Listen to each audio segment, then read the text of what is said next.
kain yang gosok tadi diterbalikkan. Kemudian jahit.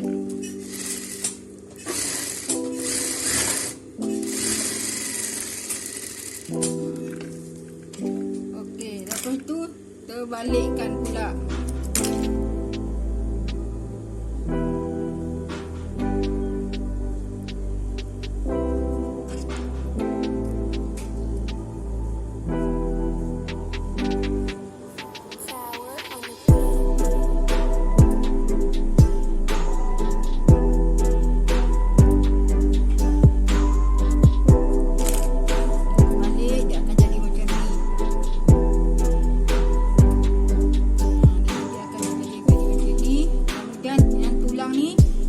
Sama tengah. Kemudian ni lubang ni kelepitkan ke dalam. Kemudian jahit bagi kemas. Jahit sampai habis dia punya ni kain ni. Dekat ujung ni kelepit lagi sekali. Yang ada lubang tu.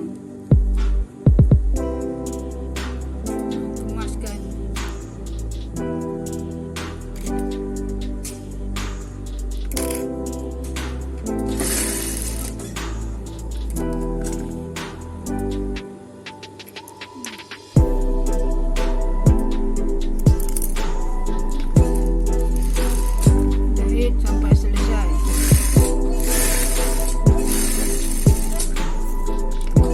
Okey, dah siap. Dia akan jadi macam ni. Dah siap ni macam ni. Taruh butang. Ikut suka hatilah bentuk butang macam mana yang kita nak nampak cantik. Tu jahit.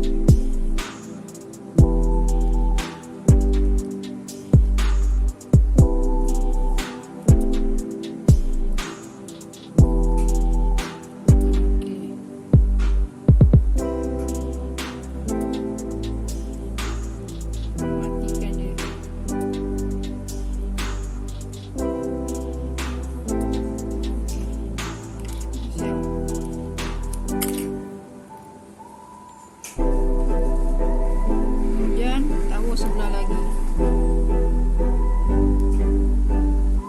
buat mata yang sama yang mula tadi.